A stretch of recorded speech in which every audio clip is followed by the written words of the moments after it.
Après Ambre, il restait encore 3 candidats à passer leurs évaluations a cappella, Anouk, Mélissa et Bastian. 3 profils très différents, 3 univers, et surtout 3 prestations très attendues après un début d'évaluation déjà jugé extrêmement élevé par les fans. Anouk s'est lancée avec Cordizeux, un choix qui a immédiatement fait réagir sur les réseaux sociaux. Sans surprise, beaucoup estiment que ce registre lui correspond parfaitement. Privée de musique, Anouk a une nouvelle fois utilisé son corps, sa respiration et son interprétation comme véritable accompagnement. Pour de nombreux internautes, c'est justement là que réside sa force, elle parvient à créer une atmosphère complète, presque visuelle, même dans le silence. Les commentaires saluent une prestation très maîtrisée, intense et profondément incarnée. Certains parlent même d'un moment suspendu, d'une chanson particulièrement adaptée au a cappella, où chaque nuance prend encore plus de poids. Beaucoup considèrent que ce registre est clairement son jardin, celui dans lequel elle évolue avec une aisance impressionnante. Cependant, tout le monde ne partage pas le même enthousiasme. Quelques fans estiment que, malgré la beauté de la prestation, Anouk risque de souffrir de la comparaison face aux performances jugées, magistrales, de certains candidats passés plus tôt dans la matinée. Une interprétation superbe, mais peut-être insuffisante dans une évaluation où le niveau global est exceptionnellement élevé. Puis est venue Mélissa, avec un choix audacieux et chargé d'histoire, Atlas d'Eta James. Un titre emblématique, redoutable, surtout sans accompagnement. Et très vite, les réactions ont afflué. Pour beaucoup de fans, il s'agit tout simplement de l'une des meilleures prestations de la matinée, voire de l'évaluation la plus aboutie sur le plan émotionnel et musical.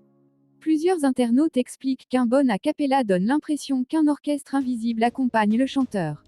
Et selon eux, c'est exactement ce que Mélissa a réussi à faire. Sa justesse, son sens du rythme, sa musicalité et surtout sa capacité à faire oublier l'absence de musique ont été largement salués. Certains vont même jusqu'à affirmer qu'elle mérite la première place sur cette évaluation, parlant d'une prestation plus marquante encore que d'autres passages sur le même titre cette saison.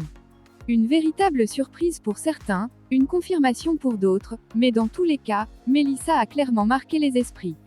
Beaucoup estiment que si un classement global existait pour ces évaluations, elle aurait largement sa place dans un top 3. Une performance pleine de finesse, d'émotion et de maturité artistique, qui pourrait bien rebattre complètement les cartes. Enfin, Bastian a clôturé cette série d'évaluations avec Set Fire to the Rain d'Adèle, un choix déjà interprété plus tôt, ce qui rendait l'exercice encore plus délicat. Les avis sont globalement plus nuancés. Certains fans reconnaissent une prestation jolie, sincère, mais moins percutante émotionnellement que ce que Bastian propose habituellement.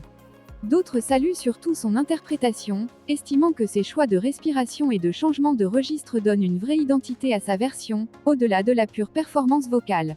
Plusieurs internautes soulignent un point intéressant, le manque d'utilisation du silence dans la majorité des prestations a cappella de la matinée. Mélissa est souvent citée comme celle qui s'en est le mieux servie, tandis que Bastian a tenté d'apporter du relief par des respirations plus marquées, notamment sur le premier couplet, même si cela reste jugé timide par certains. Malgré tout, beaucoup reconnaissent le courage de Bastian. Le a cappella n'est clairement pas son terrain le plus confortable, mais il y est allé sans tricher, avec détermination. Un esprit combatif qui force le respect, et qui correspond bien à l'image d'un candidat solide, constant et investi depuis le début de l'aventure.